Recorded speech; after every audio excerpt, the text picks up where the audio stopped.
हम वचन निकालेंगे। आज का वचन है, टाइटल है हर चीज का अपना समय होता है। काफी प्रसिद्ध है ये पैसेज, हम सबने शायद सुना होगा कि हर चीज का अपना एक समय है। ठीक है, हम वचन निकालेंगे। सपोदेशक 3 अध्याय पहले 8 पद को पढ़ेंगे। एक सारांश दे देता हूं, एक समरी। हम सब जानते हैं कि जीवन में सिर्फ खुशी के मौके मिलते हैं, है ना? बोलो, जीवन में सिर्फ सुखी के दिन होते हैं, खुशी के दिन? रोने के दिन भी होते हैं या नहीं होते? हंसने के दिन होते हैं, रोने के, है ना? नाचने गाने के भी दिन होते हैं, लड़ाई के भी दिन होते हैं, समझौता करने के भी दिन होते हैं। तो हर प्रकार के मौसम हमें अपने जीवन में देखने को मिलते हैं। बिल्कुल यही है पैसेज कि जीवन में हर समय आता है। तो कैसे इस हर समय में हमें रहना चाहिए और प्रभु की क्या इच्छा है हमारे जीवन के लिए, वो आज हम जानेंगे। हम पहले ये 8 पद पढ़ेंगे हिंदी में। हर एक बात का एक अवसर और प्रत्येक काम का जो आकाश के नीचे होता है एक समय है। जन्म का समय और मरण का भी समय, होने का समय और बोए हुए को उखाड़ने का भी समय है, घात करने का समय और चंगा करने का भी समय, ढा देने का समय और बनाने का भी समय है, रोने का समय और हंसने का भी समय, छाती पीटने का समय और नाचने का भी समय है, पत्थर फेंकने का समय और पत्थर बटोरने का भी समय, गले लगाने का समय और गले लगाने से रुकने का भी समय है, ढूंढने का समय और खो देने का भी समय, बचा रखने का समय और फेंक देने का भी समय है, फाड़ने का समय और सीने का भी समय, चुप रहने का समय और बोलने का भी समय है, प्रेम करने का समय और बैर करने का भी समय, लड़ाई का समय और मेल का भी समय है। ठीक है, हम प्रार्थना करेंगे। प्रभु जी, हम प्रार्थना में हम आपके पास आते हैं और हम चाहते हैं कि आज इस पैसेज को, इन शब्दों को अच्छी तरह समझ सकेंगे और इससे जो आपकी इच्छा है उस तक पहुंच सकेंगे और अंत में हम विश्वास कर सकें उस योजना पे जो आपकी हमारे जीवन के लिए है। यीशु मसीह के नाम से आमीन। तो हम यहाँ पे देख सकते हैं कि सुलेमान ने, जिसने ये शब्द लिखे हैं, उसने हर मौसम को अच्छी तरह बता दिया है ना? जो भी सोच सकते हैं उसने यहाँ लिख दिया और लगातार ऐसा लग रहा है कि लिखता गया कि प्रेम करने का समय है, लड़ने का भी समय है, खुशी का भी समय है और छाती पीटने का भी समय है ना? और हम देख सकते हैं कि जितने वो समय लिख रहा है तो उनमें एक ऐसी चीज है जो हमें पसंद है, लेकिन फिर उसके सामने ऐसा समय होता है जो हमें बिल्कुल भी पसंद नहीं है। बीज बोना हर किसी को पसंद है, उगाना सबको पसंद है, लेकिन उखाड़ना किसी को नहीं पसंद। दोस्ती बनाना अच्छा लगता है, लेकिन दोस्ती तोड़ के दूर जाना अच्छा नहीं लगता। छाती से लगाना पसंद है, लेकिन छाती से दूर करना पसंद नहीं है। तो हर कोई यहां पे शायद गवाह है कि ये शब्द सच है। तुम्हें ज्यादा समझने की जरूरत नहीं है, तुम अनुभव से शायद ये बात जानते हो, है ना? अगर तुम 10-15 साल जीवन जी चुके हो तो तुम कह सकते हो कि ये सब चीजें सच है ना? और शायद इनसे बचा नहीं जा सकता। अगर हम कोशिश करेंगे कि हम कमरे में बैठे रहें तो दुख ना आए, नहीं होएगा। तुम्हारी मम्मी आके बोलेगी सारा दिन घर पे बैठे रहते हो है ना? तो यहां पे हम पहली लाइन को देखेंगे। पहली लाइन में लिखा है हर एक बात का एक अवसर है और एक समय है। तो हमारा जीवन जो ऐसा है जिसमें हर समय आता है, ऐसा किसने होने दिया? किसने ऐसा बनाया जीवन को? क्या हमारा जीवन मुकद्दर के हाथ में है कि जब किस्मत अच्छी होगी तो अच्छे दिन देख लिए, जब किस्मत बेकार है तो चलो ठीक है, बुरा दिन आ गया? कौन है इस पूरे प्लान के पीछे? किसने इंसान का जीवन ऐसा बनाया है? मैं अगर दोष दूं, आज अगर देना है तो मैं किसे दूं? आज अगर मैं क्रेडिट दूं कि किसने ये काम किया है तो मैं किसे दूं? बताओ। अगर एक अवसर है और एक समय है तो वो परमेश्वर के द्वारा रखा गया है।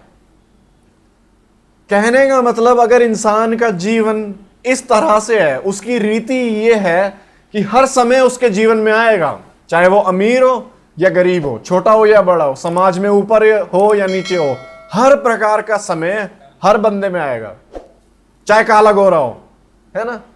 उन चीजों से फर्क नहीं पड़ता, हर समय हर बंदे के जीवन में आएगा। जवान लोगों के जीवन में भी दुख आएंगे।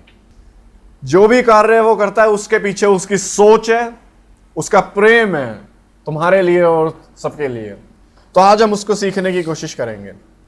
तो ये शिक्षा जो है कि हर समय जीवन में आता है, ये एक नॉन बिलीवर भी जानता है, अविश्वासी भी जानता है।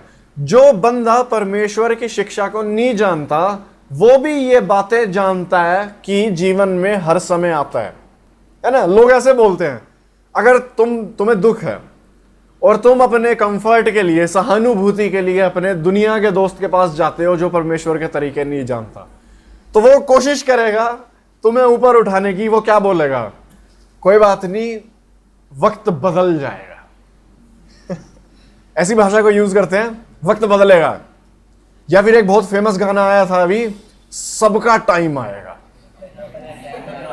अपना टाइम आएगा। हाँ, अपना टाइम आएगा, ठीक है। हाँ, ठीक है, काफी फेमस हो गया था। रणवीर सिंह का है ना, उसकी मूवी में है ना, अंश जानता है। गली बॉय थी शायद, है। मैं प्रमोट नहीं कर रहा, ठीक है। मेरे को नहीं लगता वो अच्छी मूवी है, मैंने देखी नहीं है। मैं बस बता रहा हूं कि जब वो गाना आया था, मैं 11वीं 12वीं में था शायद, और मैं ट्यूशन पे था, तो ट्यूशन पे वही चलते रहते थे, सारे लोग उसी चीज की बात कर रहे हैं। और उसमें एक लाइन थी जो बहुत फेमस थी, अपना टाइम आएगा, है ना।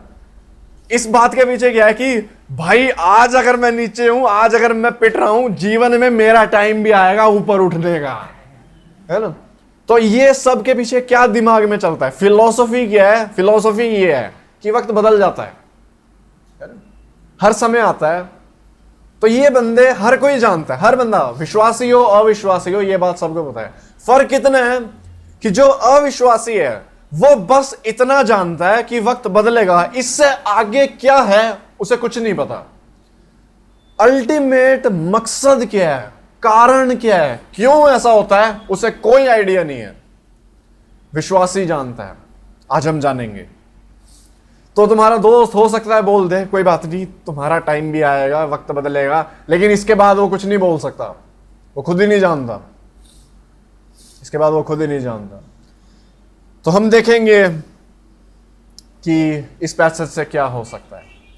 और इस पैसेज की एक टेंडेंसी है, हो सकता है कि ये शब्द पढ़ के कि जीवन का भी समय है, मरने का भी समय है ना, रोने का भी समय है, हो सकता है ये सब पढ़ के हमें आज निराशा होए, है ना। ऐसा हो सकता है। कुछ लोगों को शायद ये सुन के अच्छा लगेगा कि चलो हर चीज का समय है तो खुशी का भी समय आएगा। कुछ लोग ऐसे सोचेंगे, लेकिन कुछ लोग ऐसे भी सोचेंगे, अरे यार रोने का भी समय आएगा।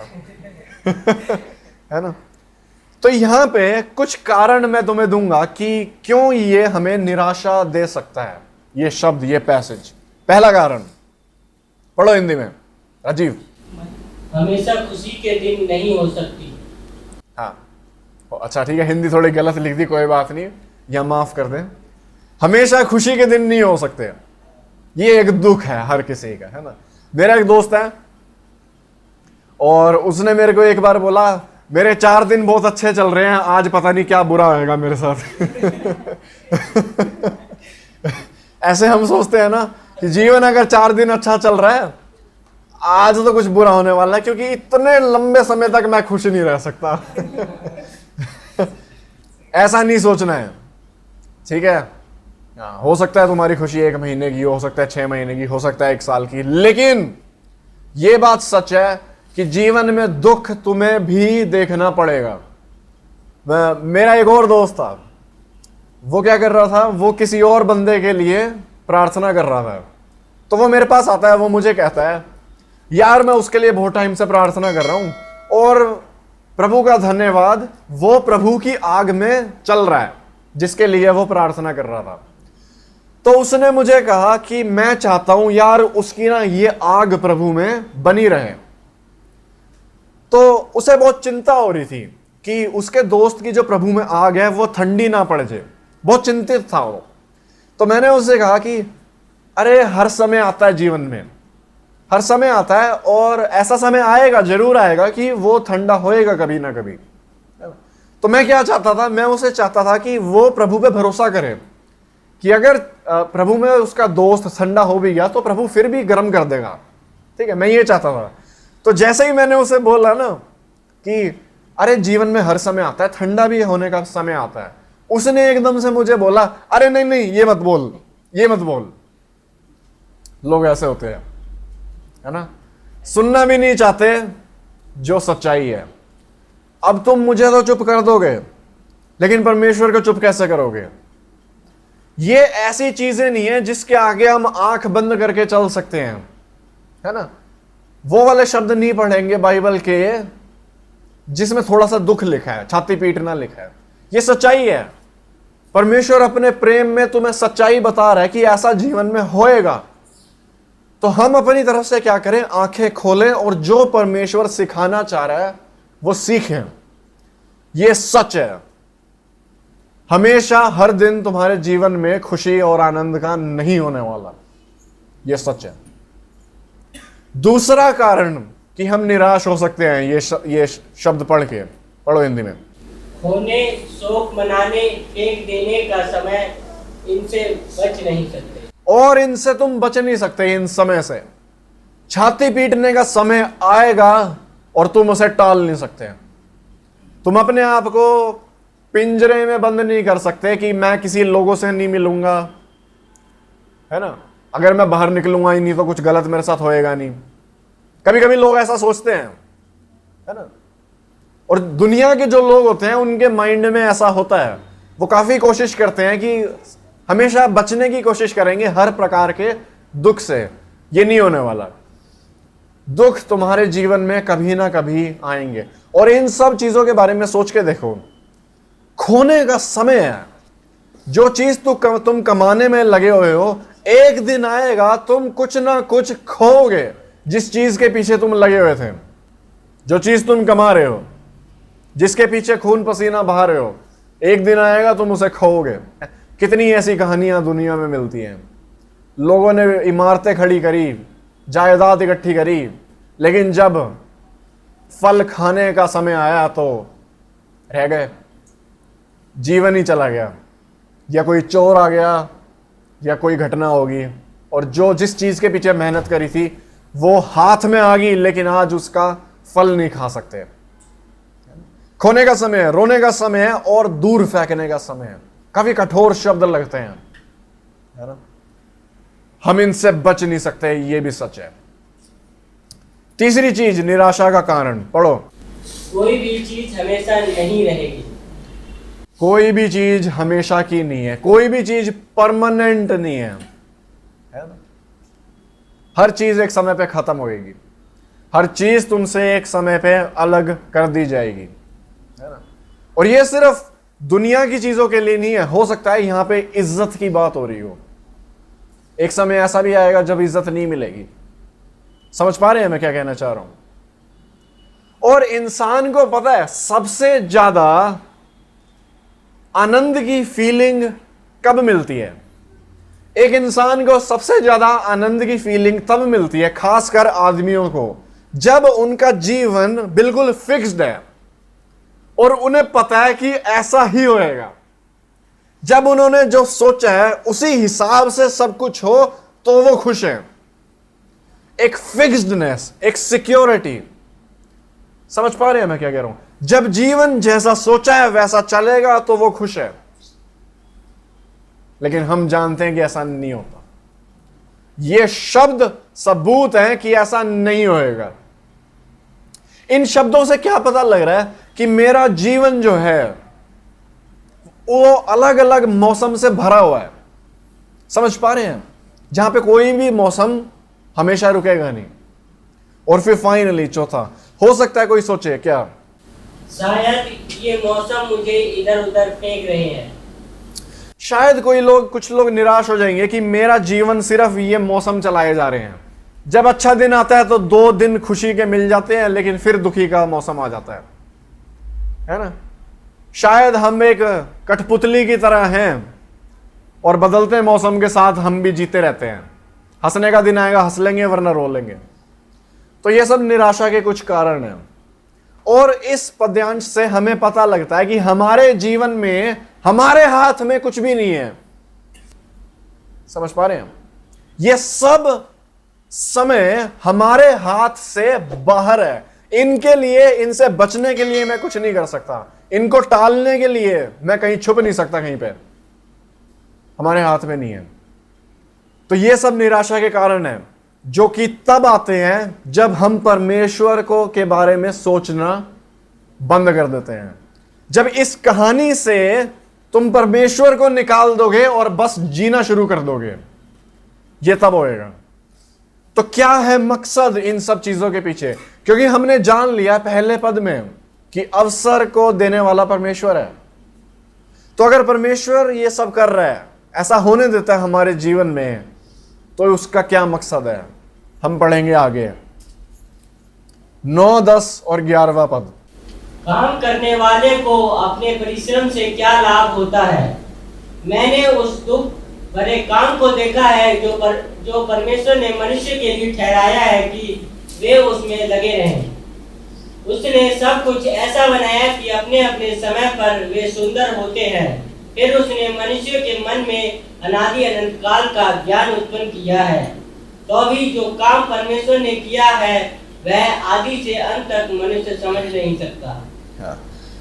ठीक है, यहां लिखा है 9वें पद में, काम करने का क्या ही फायदा है। ठीक है, बंदा दुखी हो चुका है क्योंकि वो जानता है कि मौसम बदलेगा, है ना, दुख आएगा, और जो मैं जिसके लिए मेहनत कर रहा हूं एक दिन वो मेरे से दूर कर दी जाएगी, तो क्या ही फायदा। 10वें पद में कह रहा है कि मैंने उस दुख भरे काम को देखा है जो परमेश्वर ने इंसान को दिया है। अब हम 11वें पद की तरफ नजर डालेंगे, जो हरे रंग में मैंने यहां लिखा है। इसमें लिखा है कि मनुष्य नहीं जानता उस काम को जो परमेश्वर कर रहा है शुरुआत से अंत तक। तो यहां पे एक गारंटी है सुलेमान की, जो उसने देखा, कि मनुष्य नहीं जानता उस काम को जो कौन कर रहा है, जो परमेश्वर कर रहा है। कहने का मतलब परमेश्वर काम कर रहा है तुम्हारे जीवन में, यह गारंटी है। उसने बना के तुम्हें छोड़ नहीं दिया। तुम सिर्फ इन मौसम के भरोसे नहीं हो। उसके पास एक योजना है तुम्हारे लिए, वो तुम्हारे जीवन में काम कर रहा है। और यहां लिखा है वो काम करता है शुरुआत से अंत तक, आदि से अंत तक। कहने का मतलब उसे शुरुआत भी पता है और उसे अंत भी पता है। उसे बिल्कुल अच्छी तरह पता है कि वो तुम्हारे जीवन से क्या करेगा, तुम्हारे लिए क्या करेगा, तुम्हारे द्वारा जीवन में दूसरों के क्या करेगा। उसने बिल्कुल हमेशा से ठान रखा है कि किस तरह तुम्हारा जीवन चलाएगा। उसने हमेशा से सोच रखा है कि तुम्हारे जीवन का अंत कैसा होएगा, तुम कहां रहोगे, तुम कितना कमाओगे, तुम क्या करोगे, तुम किस समय पे कहां रहोगे, किस समय तुम यहां से अलग दूर जाओगे। तुम्हारा जो परमेश्वर है वो सबसे ऊपर का परमेश्वर है। उसकी शक्ति और बुद्धि महान है। वो अपनी बुद्धि से तुम्हारे एक एक व्यक्ति का, हर एक जन का जीवन वो खुद चलाता है। और उसने सोच रखा है एक निश्चित अंत तुम्हारे जीवन के लिए, और यह काम उसका है कि उस अंत तक तुम्हें वो सही तरीके से लेके जाएगा। मनुष्य उस काम को नहीं समझता जो परमेश्वर कर रहा है आदि से अंत तक। कभी किसी ने कभी ऑटो वाला लिया है और ऑटो वाले से कभी दूर जाने की कोशिश करी है? जैसे आमतौर पे क्या होता है, जब ऑटो वाला दिल्ली का ही है तो अगर तुम थोड़े दूर जाने की बात करोगे तो उसे पता है कि किस जगह जाना है, लेकिन उसे रास्ते नहीं पता है ना, या उबर करी हो या टैक्सी करी हो, ठीक है, तो ऐसा होता है। तो क्या होता है, जब ऑटो वाले को पता है कि मंजिल कहां है, जाना कहां है, लेकिन रास्ते नहीं पता, तो क्या होता है बताओ? तुम ऑटो में घुस के कहां जाना है, वहां जाना है, अच्छा बैठ जाओ। फिर पता लगता है उसे पता ही नहीं रास्ते क्या है, उसे बस आइडिया है कि उस दिशा में जाना है, लेकिन कैसे जाना है, कहां जाना है, कौन सा मोड़ लेना है, पता नहीं। तो वो क्या करता है, हाँ, वो या तो फोन में मैप खोलेगा, है ना, या फिर क्या करेगा, हाँ, तुमसे पूछेगा। और जो बंदा अपने जीवन में गूगल मैप इस्तेमाल कर चुका है वो जानता है उस पर पूरी तरह निर्भर नहीं कर सकते, है ना, कभी ना कभी गलत होएगा, हो सकता है काफी बार सही हो, लेकिन कभी ना कभी गलत होएगा। तो मैं एक बार अपनी मासी जी के साथ दिल्ली से हिसार जा रहा था, सिर्फ हम दोनों थे और हमने गाड़ी ले रखी थी। तो जब हम हिसार में पहुंचे ना तो उसे रास्ते नहीं पता थे, और वो उससे पूछ रहा है जो हिसार में रहता है, जैसे कि मैं। अब मैं आत्मिक जीवन का रास्ता बता सकता हूं, लेकिन अपने घर का रास्ता तुम्हें नहीं बता सकता, ठीक है, मैं सड़कों पे नजर नहीं रखता ज्यादा। तो उसने मेरे से पूछा, भाई कहां जाना है? मैंने कहा यार मैप में देख ले, मैं भी मैप में ही देख रहा हूं। ठीक है, तो फिर क्या हुआ, उसने मैप को फॉलो किया और पुल के ऊपर चढ़ना था, लेकिन वो पुल के नीचे चला गया, है ना, और फिर हमें बहुत आगे से यू टर्न मार के आया। और उसने मन में बहुत सारे पवित्र वचन मेरे लिए सोचे होंगे, है ना, अपना अलग सुसमाचार मेरे लिए उसने सोचा होगा। खैर उसने बोला नहीं, मैं बच गया, ठीक है। मासी जी ने मेरे को फिर भी दया दी, ठीक है। तो ये होता है जब इंसान ऐसा होता है जो दूसरों के भरोसे चलता है। वो गाड़ी वाला मैप के भरोसे चल रहा है तुम्हें ले जाने के लिए, और तुम्हारे भरोसे चल रहा है तुम्हारा जीवन चलाने के लिए, तुम्हें मंजिल तक पहुंचाने के लिए। भाई बहन, परमेश्वर को किसी चीज पे निर्भर होने की जरूरत नहीं है, वो उसको किसी मैप देखने की जरूरत नहीं है, उसे सारे रास्ते पता है तुम्हें अपनी मंजिल तक पहुंचाने के लिए। उसे कोई काउंसलिंग की जरूरत नहीं है, वो किसी की सलाह मांगने के लिए नहीं जाता। एक अच्छी गवर्नमेंट वो होती है जो नियम निकालते हुए काफी सलाह करेगी आपस में, मिनिस्टर्स में। उसे किसी की सलाह की जरूरत नहीं है, किसी की एडवाइस मांगने वो गया नहीं है, हाँ भाई बता क्या करना चाहिए मुझे। सबसे ऊपर अथॉरिटी वो है, सबसे ज्यादा महान बुद्धि में वो है। उसे कोई कोर्ट में नहीं बुला सकता, उसके तरीकों पे कोई सवाल नहीं उठा सकता, कोई उसके तरीकों में बाधा नहीं डाल सकता, और वो पूरी तरह से लायक है तुम्हारा जीवन चलाने में। तुम बोलते हो कि वो सर्वशक्तिमान है, जिसका मतलब ये है कि जो उसने सोचा है वो करने में भी लायक है। हम सोचते हैं लेकिन करने की शक्ति नहीं है, वो सोचता है और करने की शक्ति है, और उसके पास उसका प्रेम है जो वो तुमसे करता है। वो इतना तुमसे प्रेम करता है कि उसने खुद हमेशा से समय निकाल के तुम्हारे बारे में सोचा, तुम्हारे एक एक जीवन के बारे में सोचा, तुम्हारे बच्चों के बारे में सोचा, तुम्हारे परेशानियों के बारे में उसने सोचा, और वो जानता है तुम्हारी इच्छा क्या है, और वो जानता है कि उसकी इच्छा क्या है, और वो जानता है तुम्हें कैसे सुधारना है, तुम्हें कैसे उस घड़ी तक लेके जाना है जहां पे तुम प्रभु की महिमा कर सकोगे, जहां तुम आनंदित रह सकोगे। ये सब वो जानता है। उसके पास एक योजना है, वो कार्य कर रहा है तुम्हारे जीवन में। इसलिए जो मौसम तुम्हारे जीवन में आते हैं, खुशी के, दुख के, ये उसके ही भेजे हुए हैं, और ये उसी दिशा में लगे हुए हैं कि तुम्हें वहां तक ले जा सके जहां परमेश्वर चाहता है। हम समझ पा रहे हैं? हम इस शब्द पे गौर करेंगे। हिंदी में पढ़ जो मैंने हरे में लिखा है। उसने सब कुछ ऐसा बनाया कि अपने अपने समय पर वे सुंदर होते हैं। उसने हर चीज ऐसे बनाई है कि अपने समय में वो अच्छा है। अगर आज तुम स्कूल में पढ़ाई कर रहे हो, वो एक कुछ समय के लिए है, और वो अच्छा है तुम्हारे लिए। जहां पे भी परमेश्वर ने तुम्हें आज रखा है, चाहे वो खुशी हो या दुख हो, चाहे वो हंसना हो या रोना हो, भरोसा करो कि वो परमेश्वर की तरफ से तुम्हारे लिए अच्छा है। क्योंकि परमेश्वर इस कार्य में लगा हुआ है कि वो तुम्हें अपने जैसा बनाता जा रहा है। वो तुम्हें सिखा रहा है विश्वास करना, वो तुम्हें सिखा रहा है उस पर निर्भर करना। और हम जानते हैं कि जब जीवन में आनंद का समय है तो हम प्रभु से दूर होने में बहुत तेज होते हैं, बहुत आसानी से प्रभु से दूर हो जाएंगे, बहुत आसानी से हमारी प्रार्थनाएं क्या होंगी, कम हो जाएंगी।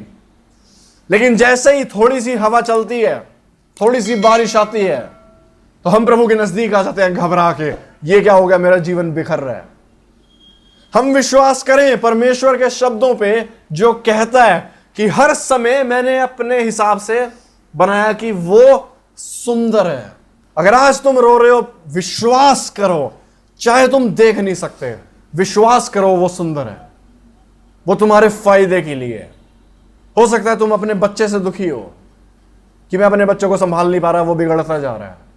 विश्वास करो यह समय तुम्हें फायदा देगा। हो सकता है इसी समय की वजह से तुम्हें खुद के पाप पता है कि तुम परमेश्वर के साथ कैसे जीते हो। जैसे वो तुम्हारी बातें नहीं मान रहा, वैसे तुम अपने परमेश्वर की बात भी कहां मानते हो। समझ पा रहे हैं? तो हम विश्वास करें इस चीज पर कि हर चीज उसने अपने समय में सुंदर बनाई है। अगर आज तुम अकेले हो जीवन में, तो विश्वास करो वो अच्छा है। मेरे जीवन में काफी कड़वापन मुझे रहता है कि जब मेरा मसीही जीवन शुरू हुआ तो मैं हिसार में था और शुरुआत के काफी साल मैंने अकेले में बिताए। परमेश्वर को जानना चाहता हूं, वचन में बढ़ना चाहता हूं, लेकिन सिखाने के लिए कोई नहीं है। समझ पा रहे हैं? और अकेले बंदे का बाइबल पढ़ना मुश्किल होता है, प्रार्थना करना मुश्किल होता है। और बाइबल तो तुम पढ़ लोगे लेकिन आता ही नहीं। समझ पा रहे हो? तुम सरमन यूट्यूब पे सीखने की कोशिश कर रहे हो, अकेला बंदा कितने हाथ पैर मार सकता है ना, थक जाता है। तो काफी सालों तक मेरा समय ऐसा था। तो ये कड़वापन कहीं ना कहीं मेरे पास रहता है कि परमेश्वर ने शुरुआत में मुझे अकेला छोड़ दिया, और जैसे तुम्हारे पास आज संगति का मौका है वैसा मेरे पास नहीं था। और जितना मैंने सीखा है वो खुद ही सीखा है, तो इसका मेरे को कड़वापन रहता था। लेकिन कितना ही कड़वापन हो, कहीं ना कहीं मैं जानता हूं कि वो अकेले का समय मेरे जीवन के लिए जरूरी था। उसी समय के हिसाब से आज मैं यहां बैठा हूं। अगर वो समय ना होता तो आज मैं यहां पे ना होता। अगर उस समय पे मैंने खोजबीन से प्रभु को पाया ना होता तो शायद आज मैं प्रचार ना कर रहा होता। जो चीजें मैंने वहां सीखी अकेले में, वो मैंने कभी भी नहीं सीखी। इवन अगर आज मैं संगति में हूं तो भी मैंने वो बहुमूल्य लेसन्स नहीं सीखे जो मैंने एकांत में सीखे। कहने का मतलब यह है, चाहे समय दुख भरा हो, उसका एक मकसद है। और हर समय में उसने सब कुछ ऐसा बनाया कि अपने समय में वे सुंदर है। हम यहां पौलुस के बारे में सोचें। पौलुस ने शुरुआत में विश्वासियों को मारा, और जब प्रभु में वो आ गया तो उसके दिल में बहुत चोट थी इस बात की, है ना। लेकिन वो विश्वासियों को मारता आया, शायद इसी वजह से वो जीवन की कीमत समझ पाया। इसी वजह से वो और ज्यादा प्रचार कर सका, क्योंकि उसे खुद पता था जीवन की कीमत।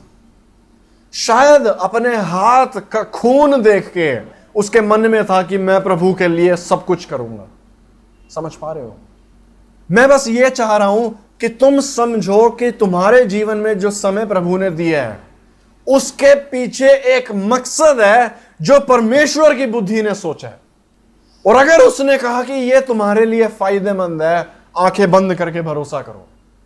अगर प्रभु ने कह दिया तो हम विश्वास करेंगे। लेकिन प्रॉब्लम यह है कि हम विश्वास इस चीज पे करते नहीं है।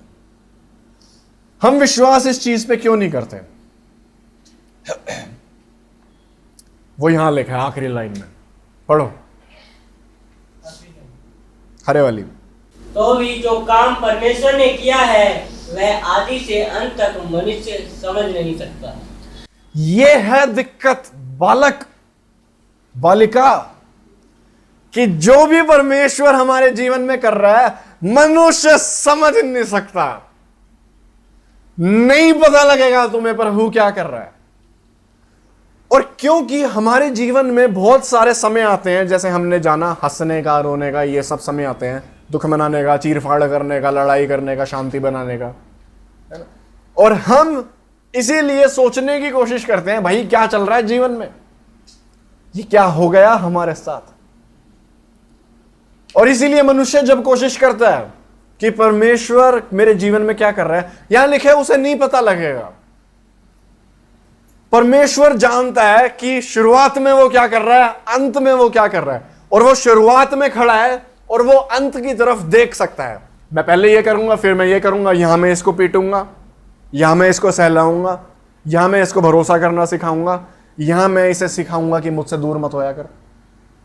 तो वो अंत तक अच्छी तरह देख सकता है, वो सारी चीजें देखता है। लेकिन हम एक ऐसे देखते हैं जैसे हम खिड़की से देख रहे हो। अगर मैं खिड़की से बाहर दिख रहा हूं, मुझे बस एक चीज दिखाई दे रही है, शायद पेड़, है ना। अगर मैं खिड़की के बाहर देखूं तो क्या मैं कह सकता हूं कि मुझे पूरा दिल्ली दिख रहा है? नहीं, मैं खिड़की से देख रहा हूं। हमारी दृष्टि जो है, देखने की जो क्षमता है, वो बहुत क्या है, कम है। हम नहीं समझ सकते, हम बेवकूफ हैं, विश्वास की कमी है, प्रभु के काम को हम नहीं समझ पाते, है ना। यहां पे मैं तुम्हारे लिए लाया हूं एक उदाहरण, एक वीडियो हम यहां देखेंगे। बहुत इंटरेस्टिंग वीडियो है, ठीक है, बहुत इंटरेस्टिंग, बहुत मजा आने वाला है सबको। देखते हैं, आवाज में शायद ना आए कभी कभार। Contestant hails from Columbus, Georgia. Let's hear it from... ठीक है, तो ये किसी ने इंडियाज गॉट टैलेंट शायद देखा हो। वहां पे क्या होता है कि जो टैलेंटेड लोग होते हैं वो अपने हुनर दिखाने के लिए आते हैं लोगों को। तो वैसे ही यहाँ एक शो है जहां पे एक पेंटर आता है, ठीक है, पेंटिंग करने, और वो 1.5 मिनट में एक तस्वीर बनाने की कोशिश करता है। 1.5 मिनट में। हेमंत किशन, कितना टाइम लगता है तुम्हें अपनी पेंटिंग बनाते हुए? है ना। तो आधा घंटा 1 घंटा सबको लगता है, लेकिन इसका हुनर इतना लाजवाब है, वो 1.5 मिनट में देखते हैं क्या करता है। D Westry. Come on out, D. भाई साहब लग भी पेंटर रहा है ना। All right. So what is your थोड़ा आगे कर talent? देता हूं, ठीक है।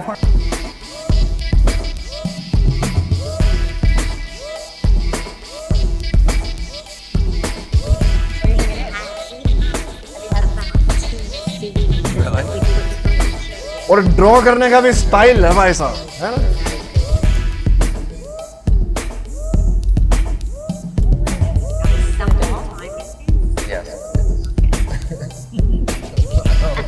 All right, D, you have 1 minute left. Here we go. 1 minute पड़ा है, 30 सेकंड हो गए। थोड़ा आगे कर देता हूँ, ठीक है। 30 seconds, D.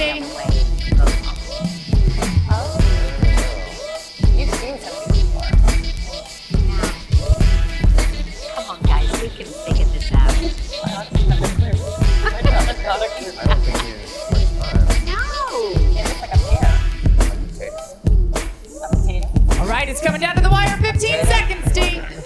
10 second Go, D Westry. होने वाला, टाइम खत्म।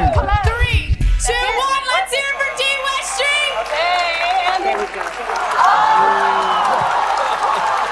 लोगों का रिएक्शन देखेंगे।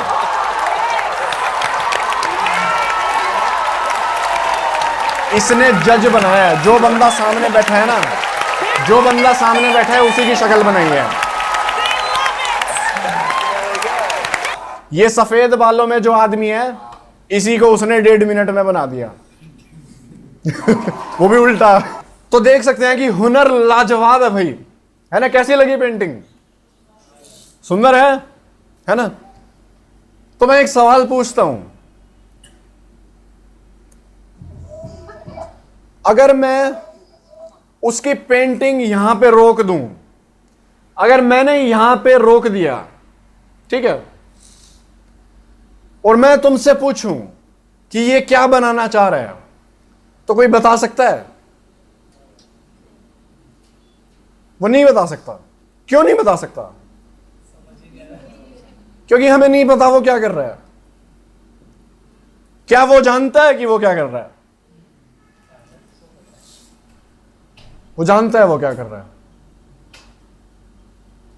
हम ऐसे होते हैं, हम पहले से ही गिड़गिड़ाना शुरू कर देते हैं, रोना धोना शुरू कर देते हैं कि प्रभु तू क्या कर रहा है मेरे जीवन में। थोड़ा सा रोने का समय आया, थोड़ी सी लड़ाइयां घर में हुई, पारिवारिक रिश्तों में हुई, और प्रभु क्या कर रहा है। और हम समझ नहीं सकते कि वो किस दिशा में मेरे जीवन को लेके जा रहा है। लेकिन सच्चाई ये है कि वो अच्छी तरह जानता है, वो हर चीज जानता है कि वो क्या कर रहा है। जो ये बंदा है, जब ये एक एक लकीर बना रहा है, ये जानता है कि ये लकीर आगे जाके नाक बनेगी, ये लाइन जो मैं बना रहा हूं ये आंख बनेगी, ये जो मैं कर रहा हूं इससे बाल बनेंगे। इसके हर एक काम के पीछे एक मकसद था जो सिर्फ ये देख सकता था। परमेश्वर जानता है कि हर एक चीज जो हमारे जीवन में वो कर रहा है। हमारे दुख का वो जानता है कि क्या लाभ है हमारे लिए। हमारा विश्वास मजबूत होता है, हम प्रभु के साथ चलना और ज्यादा सीखते हैं। हम अपने बच्चों को प्रभु के हाथ में सौंपना सीखते हैं। हम अपने पारिवारिक रिश्ते में प्रभु को लाना सीखते हैं।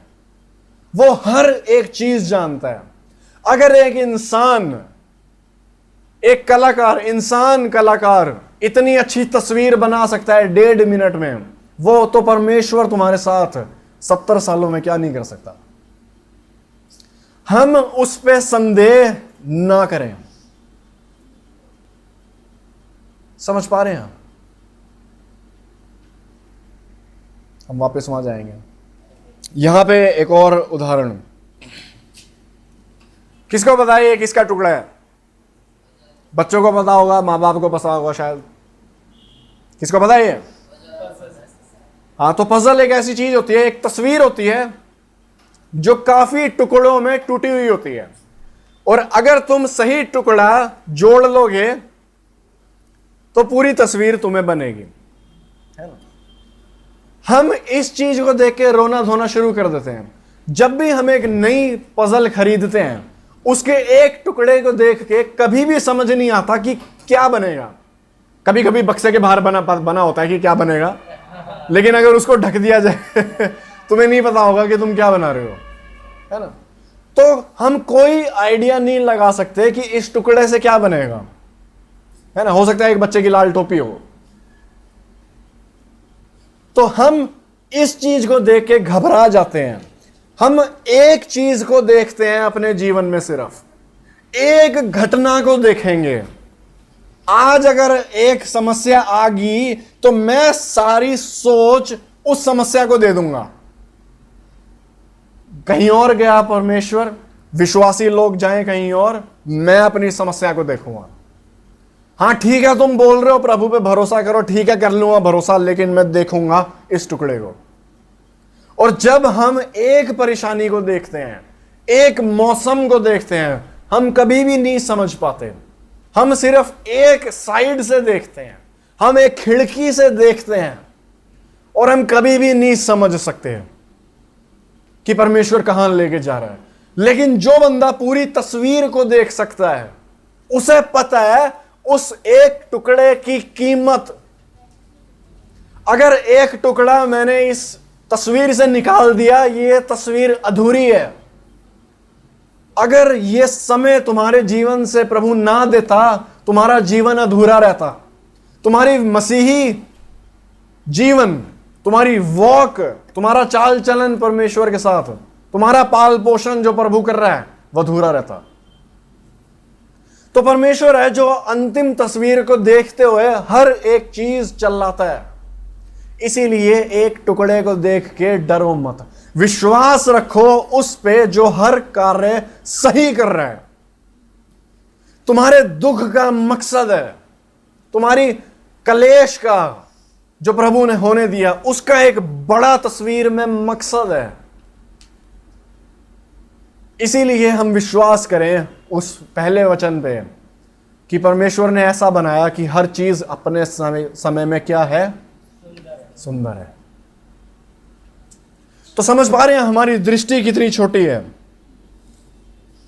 समझ पा रहे हैं? हमारे एक समस्या आते ही हम सारी अच्छी चीजें मिटा देते हैं। अरे प्रभु ने 100 अच्छी चीज करी है तुम्हारे जीवन में, उसको मिटाओ मत, उसको देखो भाई, है ना। परमेश्वर एक एक चीज हमें सिखा रहे हैं, हमारे चरित्र को बढ़ा रहे हैं, लेकिन हमारे लिए समझना थोड़ा मुश्किल है। और वचन कहता है कि मनुष्य नहीं जान पाता कि परमेश्वर क्या कर रहा है।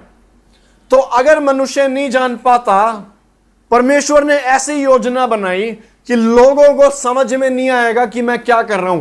क्यों? ताकि हम क्या करें? ताकि हम विश्वास करना सीख सकें, हम उस पर निर्भर होना सीख सकें। तुम्हारा समझना जरूरी नहीं है कि प्रभु क्या कर रहा है तुम्हारे जीवन में, तुम्हारा विश्वास करना जरूरी है।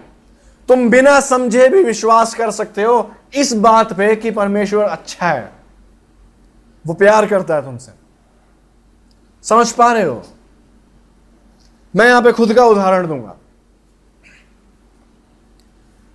मुझे क्या है कि मुझे ट्रैवलिंग पसंद नहीं है, मुझे इधर उधर जाना पसंद नहीं है। मुझे पसंद है कि मैं अपने घर में बैठा रहूं 24 घंटे 365 दिन। और हिसार में मेरे साथ ऐसा होता था तो मेरे को बहुत खुशी थी इस चीज लिए। तो जब बीच में महामारी आई थी कोरोना वायरस, सबका जीवन उलट पुलट हो गया था क्योंकि लोग बाहर जाते रहते थे। मेरे लिए कोई फर्क ही नहीं था। अगर लोग ना बताते महामारी फैली हुई है, मुझे पता ही ना लगता। मैं आनंदित हूं, मेरा जीवन वैसा ही चल रहा है। मैं बस बाथरूम जाता हूं और किचन जाता हूं ठीक है, और अपने कमरे में बैठा रहता हूं, और मैं वो संतुष्ट था। ठीक है, लेकिन फिर मैं दिल्ली आया और यहां हर हफ्ते मेरे को नोएडा जाना पड़ता है, हर हफ्ते वहां जाना पड़ता है और यहां आना पड़ता है, जिससे मेरे को बहुत तकलीफ है, मेरे को बिल्कुल नहीं पसंद। ठीक है, और मेरा मूड खराब हो जाता है, पहले ही मेरा रोना धोना शुरू हो जाता है। अरे मैं नहीं जा रहा यार, आप लोग चले जाओ, इस संडे मेरी छुट्टी ठीक है। तो इस चीज से, ये आज की मेरी समस्या है आजकल की, जिससे मैं बहुत परेशान हूं। तो मुझे क्या करना चाहिए? मुझे कोशिश करनी चाहिए कि परमेश्वर की तरफ से देखने की कोशिश करूं, है ना। हो सकता है कि जो इतने सालों से मैंने घर पे बैठने की आदत बना रखी है, उस आदत को प्रभु तोड़ना चाहता हो सकता है कि मेरे आने वाले जीवन में प्रभु सेवकाई में मुझे इधर उधर भेजना चाहता हो, और अगर मैं प्रभु को ही मना कर दूंगा तो मैं वो कार्य कैसे कर सकता हूं जो प्रभु ने मेरे लिए रखा है। और अगर वो सच है तो आज का दिन क्या है, कीमती है उस हिसाब से। समझ पा रहे हो? ये बस उदाहरण है।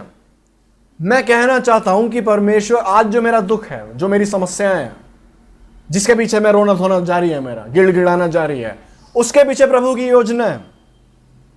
मैं खुद की बढ़ाई नहीं करूंगा, लेकिन फिर भी बोलूंगा। काफी लोग कहते हैं कि मैं एनकरेज करने में अच्छा हूं, मैं एक बंदे को उत्साह देने में अच्छा हूं, तारीफ करने में एक दूसरे की अच्छा हूं। भाई बहन, ये मेरे अंदर शुरू से नहीं था। मैं जानता हूं कि जब मैं स्कूल में रहता था तो वहां पे बच्चे कितना चिढ़ाते थे। मैं हॉस्टल में रहा हूं 2 साल, मुझे पता है लोग एक दूसरे की कितनी बेइज्जती करते हैं। ठीक है, काले बंदे की बेइज्जती होगी, काला बंदा गोरे बंदे की बेइज्जती करेगा, मोटे आदमियों की बेइज्जती होगी, पतले आदमियों की बेइज्जती होगी, हर बंदे की बेइज्जती तय है। ठीक है, और मैं भी उन्हीं में से एक था, लोगों की बेइज्जती करता था।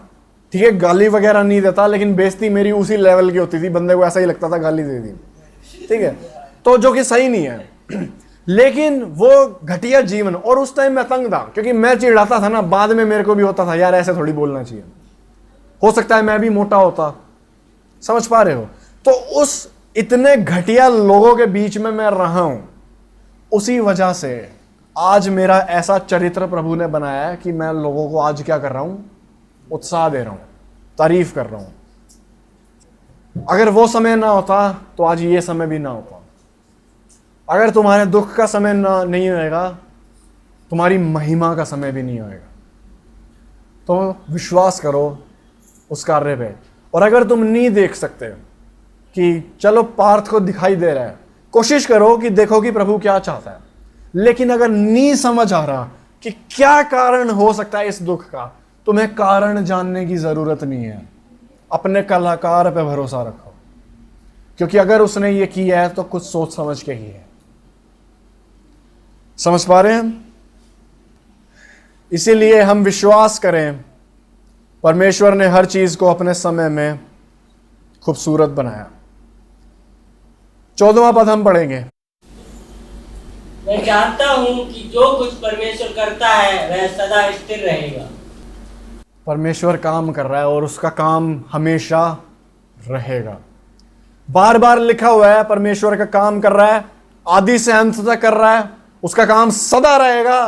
तुम नहीं समझ पाओगे। तो यहां पे एक सवाल उठता है जो कि बहुत कीमती है हर विश्वासी के लिए। हिंदी में, क्या आप उस कार्य पर विश्वास करेंगे जो परमेश्वर कर रहा है? तो क्या तुम लोग विश्वास करोगे उस कार्य पे जो परमेश्वर तुम्हारे जीवन में कर रहा है? काफी भारी सवाल है और एकदम से हां मत बोलना, क्योंकि तुम गिड़गिड़ाना बहुत जल्दी शुरू करते हो, जैसे मैं शुरू करता हूं। हम विश्वास कम करते हैं भाई बहन उस काम पे जो प्रभु हमारे जीवन में, मेरे जीवन में कर रहा है और दूसरों के जीवन में कर रहा है मेरे द्वारा। अगर मैं सवाल पूछूंगा कि किस किस व्यक्ति ने अपना जीवन परमेश्वर के हाथ में सौंप दिया है, सारे हाथ खड़ा कर देंगे। यहां मानते हैं? किस किस व्यक्ति ने यहां पे परमेश्वर को सौंप दिया है अपना जीवन? ये उठाओ भाई, तुमसे पूछ रहा हूं, ठीक है? तुम सारे खड़ा कर दोगे। लेकिन अगर मैंने ये सवाल पूछा, तुम में से कौन कौन विश्वास कर रहा है कि परमेश्वर तुम्हारे जीवन में क्या काम कर रहा है, तो हाथ उठाना मुश्किल है। भाई बहन दोनों एक ही सवाल है, दोनों एक ही मतलब है दोनों सवाल का। अगर तुम कह रहे हो कि तुमने अपना परमेश्वर के हाथ में अपना जीवन सौंप दिया है, तो उसमें होता है कि तुम विश्वास करो उसके काम पे जो वो कर रहा है। जिसके हाथ में सौंप दिया उसे करने दो। समझ पा रहे हो? इसीलिए तुम पाओगे कि हमारे शब्द काफी बार क्या होते हैं, खाली। हम बस बोलना जानते हैं लेकिन सोचना नहीं जानते। लेकिन ऐसा ना हो, इसीलिए मैं एक दूसरा सवाल लाया हूं। हम विश्वास करें, और ये ना सोचो ये सब सिर्फ तुम्हारे लिए है, भाई मैं भी यहीं बैठा हूं, मेरा भी यही हाल है। तो हम विश्वास करें उस काम पे जो परमेश्वर हमारे जीवन में कर रहा है। आखिरी पद है आज के लिए, रोमियो 8:28।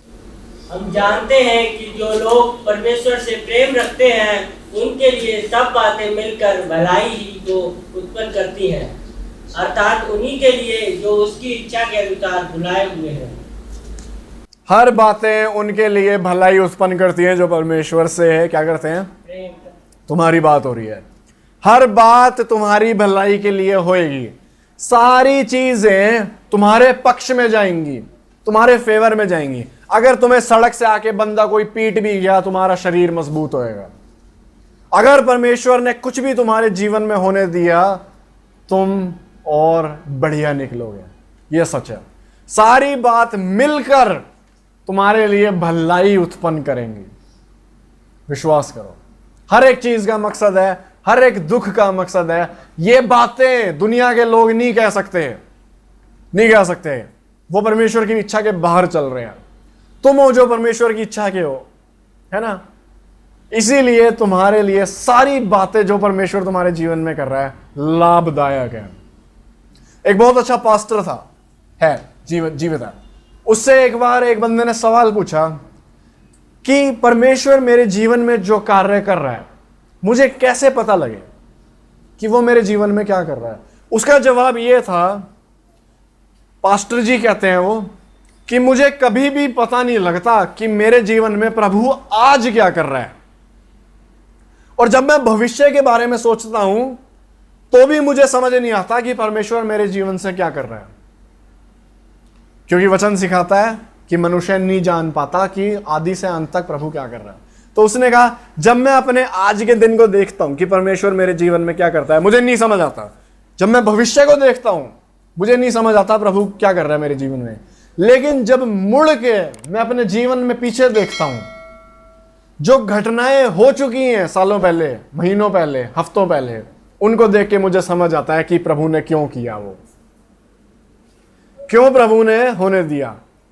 ऐसा क्यों है? क्योंकि वो जब बीत जाती हैं तब जाके हमें समझ आता है कि ऐसा क्यों होने दिया प्रभु ने। मैं इस आर में अकेला था, गिड़गिड़ाता रहता था, आज मैं पीछे देख के कह रहा हूं ना, अच्छा था, फायदेमंद था कहीं ना कहीं। तो हम याद रखें, हम भी पाएंगे, अगर दुख का समय है, अच्छा समय है, इस मौसम के अंत में हम पाएंगे कि प्रभु ने मेरे फायदे के लिए किया। हम पाएंगे कि प्रभु पे विश्वास रखना वर्थ इट था, प्रभु पे विश्वास रखना लायक था। तुम पाओगे जीवन के अंत में कि प्रभु ने निराशा नहीं दी, मेरे को निराश नहीं होने दिया, और हर चीज जो उसने होने दी उसके पीछे क्या था? एक मकसद था, है ना। इसलिए हम विश्वास करें उस पे जिसने विश्वास कभी तोड़ा नहीं है किसी का। हम प्रार्थना करेंगे। प्रभु जी, हम प्रार्थना में आपके पास आते हैं और धन्यवाद देते हैं प्रभु आपके प्यार के लिए, जिसकी वजह से ये सब चीज़ें मुमकिन हैं। क्योंकि हमसे आपने इतना प्यार किया कि हर एक चीज़ आपने खुद तय करी, हर एक चीज़ का निर्णय आपने खुद लिया, हर एक समय आपने अपने हिसाब से हमारे जीवन में डाला, और सबके पीछे आपकी योजना है, और आपकी योजना के पीछे आपका प्यार है। प्रभु, होने दो कि हम भरोसा कर सकें आपकी तस्वीर पे जो आप बना रहे हैं। हम बीच में रुक के संदेह ना करें, हम विश्वास के साथ एक एक दिन जिए, जानते हुए कि जो आप कर रहे हो वो सही है। प्रभु, मैं आपको ना सिखाऊं कि कैसे क्या करना है, लेकिन भरोसा करूं उस काम पे जो आप कर रहे हैं। प्रभु, कितना आनंदित है वो जीवन जो भरोसे के साथ जिया जा रहा है। मैं देख सकता हूं कि अगर हम हर समय परेशान ना हों लेकिन भरोसा करें तो हमारे पास आनंद होगा। प्रभु, मेरी प्रार्थना है कि हम अपनी खुशी आप में ढूंढें, और आप में विश्वास करने से हमें खुशी मिले और ताकत मिले, और हम अपनी खुशी परिस्थितियों से ना ढूंढें, समय से ना ढूंढें, लेकिन आपकी फेथफुलनेस, आपकी विश्वास योग्यता के साथ ढूंढें। प्रभु जी, मैं प्रार्थना करता हूं कि हम सब का विश्वास आप बढ़ा दीजिए, यीशु मसीह के नाम से, आमीन।